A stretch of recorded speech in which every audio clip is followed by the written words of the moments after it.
Hey everyone, Hybrid here with a quick reminder before we get into this video that I'm still doing my Toys for Tots raffle. That's right, I'm raffling off all these cool prizes to get some funds together for a big Toys for Tots shopping spree. We're going to pick up a whole bunch of toys, get them put in the donation bin, try and make a bunch of kids' Christmas extra special this year. So check the video linked in the description down below to redirect you to my main video about this. I'll get you more information on how to purchase in. Without further ado, let's get into the video. This is where the fun begins. Hello there. How's it going? Hey everyone, Hybrid Toy Reviews here, and today we are taking a look at the Sideshow 6th scale Obi Wan Kenobi in his Mythos appearance. Somewhere Skywalker Hendrix is pounding the air saying, "About damn time," because I picked this up from him at Comic-Con Erie in 2023, and he offered it to me for a hell of a deal, and I was like, hey, thanks, and I didn't quite know what to do with it, and so I haven't done anything with it yet, but we're working on a 1/6 display, so it's time to get into it. This is a really, really cool figure. I've always been a huge Obi Wan Kenobi fan, and this is actually inspired by a statue that was made, and then it actually inspired the costume from the final scenes of the Obi Wan Kenobi series.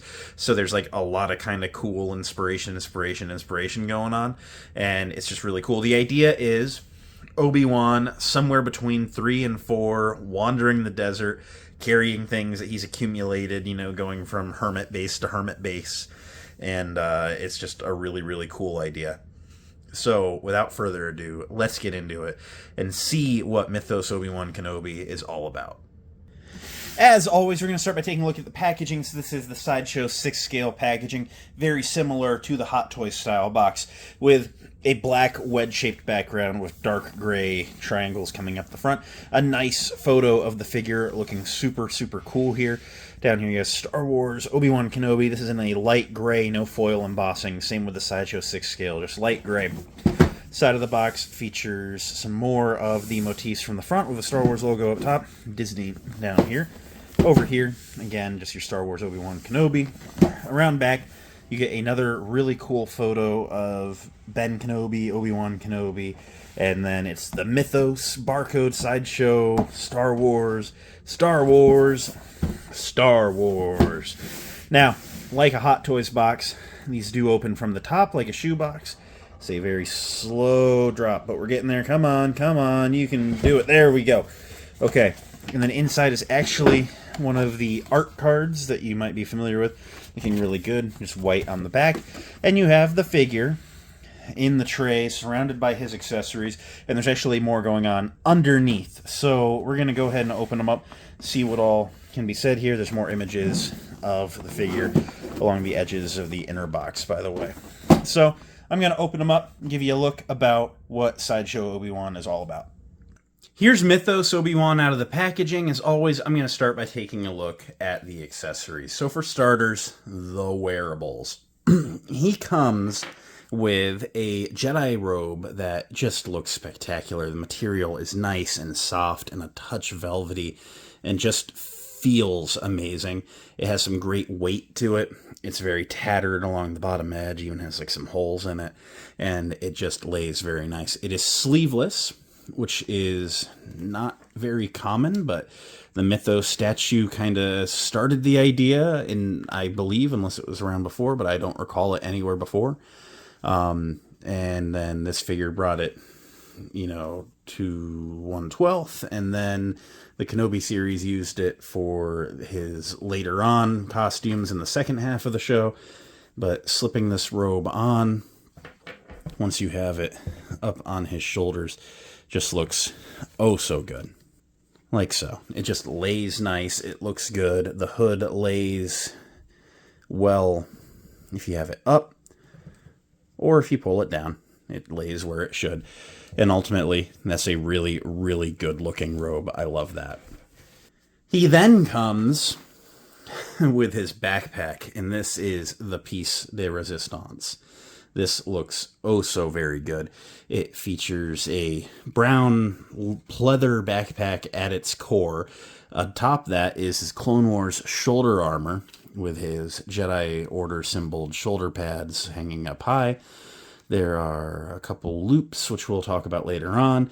It features some gaffy sticks, some belts, a portion of a moisture evaporator there, a rolled up, probably cot or tent underneath strapped on. Just all looks so good. It features 2 straps. These are nylon, and they admittedly don't look super Star Wars, but that's okay. Putting it on is like putting a backpack on any action figure.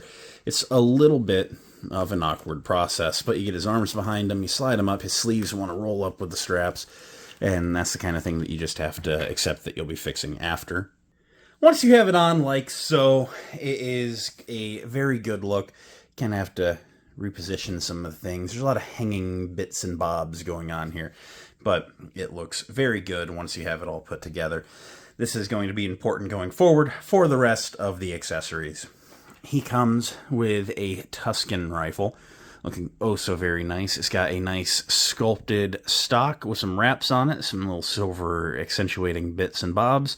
Nice trigger going on there, some little gears around the sights. A nice long silver barrel, looking oh so realistic. Has a slight bow to it. There's a touch of rubberiness to it. But that's okay. While he does come with a swappable right hand with a trigger finger, which is designed for this, so you could pose him using it, you know, it's just so uncivilized. And so it's not a look that I'm personally going to be using on the shelf.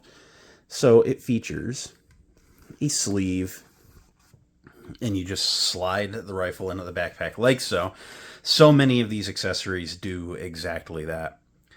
Up next is the hilt of Qui-Gon Jinn, and this looks amazing. They have done a little bit of a rust wash over it, which just makes it feel very old. It's been on Tatooine for a while, and it looks oh so very nice. I love everything to do with this. It is just sculpted very well and is a great recreation. Now, while he features some saber-holding hands that could hold the hilt, don't get me wrong, it does look nice carrying an unlit hilt. There is no blade. So what they did give us is 2 leather loops here. And these look great when you wrap the hilt around, when you wrap one around the hilt and let it dangle. And that was a big part of the original statues, that he was carrying lightsabers. Did I just say lightsabers, as in plural? Well, that is because he also comes with Anakin Skywalker's lightsaber. Now, this is actually technically based off of the sculpt for Empire Strikes Back. You can tell because it has the big button in the front instead of the glass eye. The clamp is on the left instead of on the right, and it features grooves on the grips there. So those are some of the most obvious tells here. This is an Empire Strikes Back inspired prop. This is very chrome, very shiny, looks amazing, and it looks like you could stick a blade in it. But of course, you cannot. This is a static hilt. It has a D-ring, which does flex a little bit, which is nice. It is designed to be carried in another one of those leather straps, but worth noting is that Ben has a metal hook on his belt. It's for his lightsaber, but he could be carrying Anakin's up front if he chose to do so. However, I think it looks best. Let me get him stood back up straight again. I personally think it looks best in one of these leather straps as well. It's a little bit of a chunky base for this hilt, so just bear with me. There we go, as I work it into the strap. And there's no true right way, you know, for this. I think just somewhere near the pommel kind of looks best. So then you can see the majority of the hilt just dangling there, looking oh so nice. He comes with a droid collar, which looks very nice. Also features a D-ring, black handle, some silver bits and bobs. Nothing super remarkable there. But there is, on one of these belts up here, another leather loop, and I think that this is the place to keep that.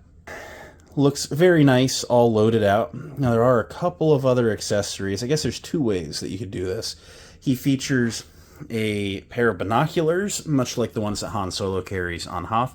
These look very nice. They're very weathered, and they just look very accurate. There is a leather strap to them, and you could dangle them on the backpack anywhere that you like, or bring them around front. You could dangle them around his neck, however you choose to display. I think they're going to end up on the backpack for me personally. but it is just nice to have the options. He comes with his goggles. Now, these are just painted red. They're not see-through, and honestly, they're not really wearable. The strap doesn't go around the head, although they do nest on the face very well. However, part of the design was always that he just had goggles dangling around his neck. Personally, I'm not huge on the look, but that is just part of the aesthetic, so that is an option there.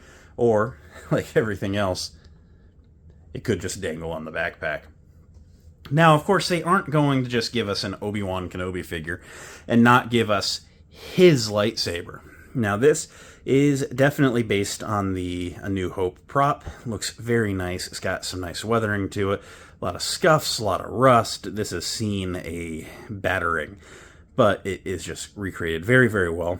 Features a working D-ring like the Anakin saber does, so it can be dangled on his belt. And as a belt piece, it looks very good. This, however, is the only lightsaber in the set to include a blade, which looks very, very good. I love the nice bold blue that it has going on. As you see, you remove the top of the hilt to make it work. It is translucent in that it catches light, but it's not very see-through. To install this, you just remove the tip of the hilt, the top section. And there is a flat-edged tab going on in there, so you just have to align it right, jab it in like so, and it is a lit, functioning lightsaber, which I'll show off later in the posing area. Now, that's not everything as far as accessories go. As mentioned, he comes with a trigger finger right hand. He also comes with some swappable fist hands and two hands that are in like carrying poses, gripping poses for lightsabers and such.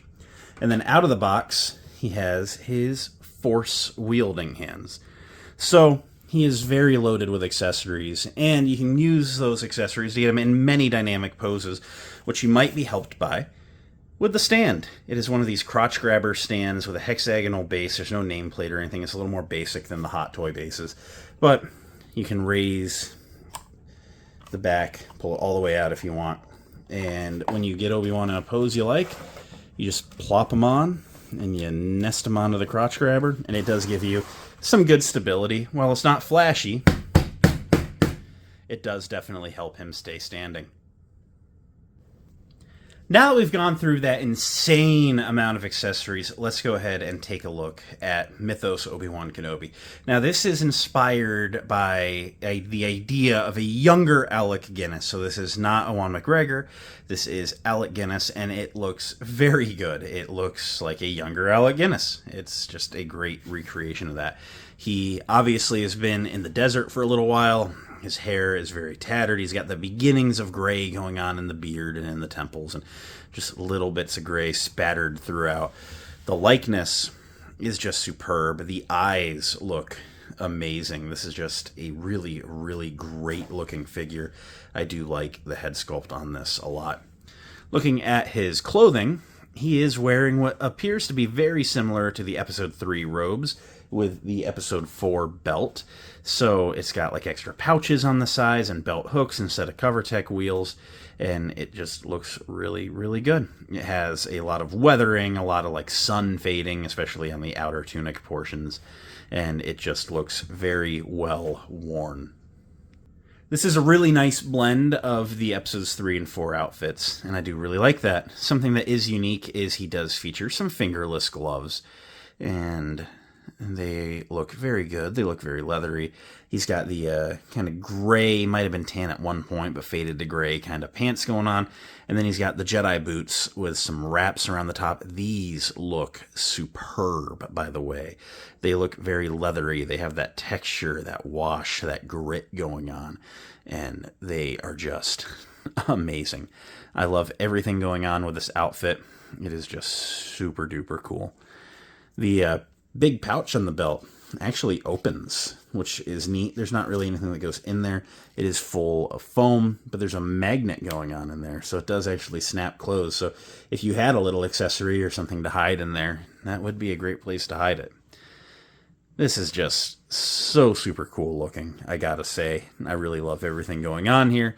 It is just a great, great representation of what the character would look like sometime between Kenobi and A New Hope. To run through some articulation, I will say there are some things that are a touch frustrating. I actually had to entirely disrobe him from the waist up and fix his elbow because it popped out on me because I thought it was a double joint. So yeah, that was fun. But he features a double ball neck, allowing him to look that far up, that far down. He also has a side to side and pivot going on. His arms raise to a T pose and a little above, basically just a T pose. There's a butterfly joint, and then it pins into the shoulder, so you can rotate technically 360, but the fabric does get in the way. You start to kind of loosen the outfit a bit. You have to like kind of pull down at the belt there. He features no bicep swivel, single jointed elbows that go to 90 and swivel. That is the biggest frustration here. I will say I wish there was a double going on. When you're buried in fabric, it don't matter. He features a interesting wrist hinge where it's 2 pins and then a hinge so you can rotate it, so you can turn it up and down, or you can turn them, like in and out. You can do whatever positioning you would like there. He features a mid-torso ball joint, actually 2, upper torso and a mid-torso, allowing him to crunch that far. Get all sorts of side to side and twist going on there. And the tunic is getting all sorts of sloppy. That's definitely an annoying thing with like fabric to outfit figures, is like kind of just got to get them to find their pose and put them on the shelf, because you're going to be fiddling with them a lot like I am right now. His legs go all the way out in a splits. He can kick that far forward, not back at all. There's an upper thigh rotation. Double jointed knees can go that far. And then his feet are on a ball joint, so you can crunch that far down, that far forward, and there's a little bit of pivot going on in there. As you see, the boots are 2 portions, and so you just let them lay back down when you're done. So yeah, ultimately I will say there are some frustrating things, but he is a really, really good figure, and at the core, it's a very interesting appearance. So at the end of the day, what do I think of Mythos Obi Wan Kenobi? I'm gonna be honest. It's really, really cool, and I love the idea. It is a little bit of an awkward figure. I knew that going into this. I have had countless conversations about Hot Toys and Sideshow and just 1/12 collecting with all of the YouTube friends in the Xbox parties. And the general consensus is the Sideshow figures are a little more limited, a little more awkward. And that is A-okay. This is a character I really like, and it's a really unique appearance of him, and ultimately, I'm alright with having this on my shelf exactly how it is. I'm going to put him in a cool Jedi pose. I'm probably not going to do the backpack thing. I know that's blasphemous, but I just want a nice Obi Wan Kenobi figure on the shelf, and I'm okay with this. Especially, ultimately, it's a cool figure. Do I recommend it? Only if you, like, super, super love this version of Obi-Wan, I think that there are better offerings, similar offerings through Hot Toys right now of the Jabeam Obi-Wan. It's a similar outfit. I can't believe that they aren't going to do a final episode or like a final outfit from the Kenobi series figure as well. So even though it'll have more of that Owen McGregor likeness, it'll be a very similar outfit to this. Like, I'm just saying, there's alternatives to this, but this comes with that cool backpack, although the backpack's frustrating, I'll openly say. So, I'll say that if you really like it, it's not bad, but it's not like an essential pickup. So, it's fun, and that is all there is to it. Thank you for watching. It means a lot that you did. If you enjoyed, just leave a like, comment, subscribe, all the end of video stuff. You know the drill. I'm going to go work on something else now, so until next time, may the Force be with each and every one of you. And goodbye.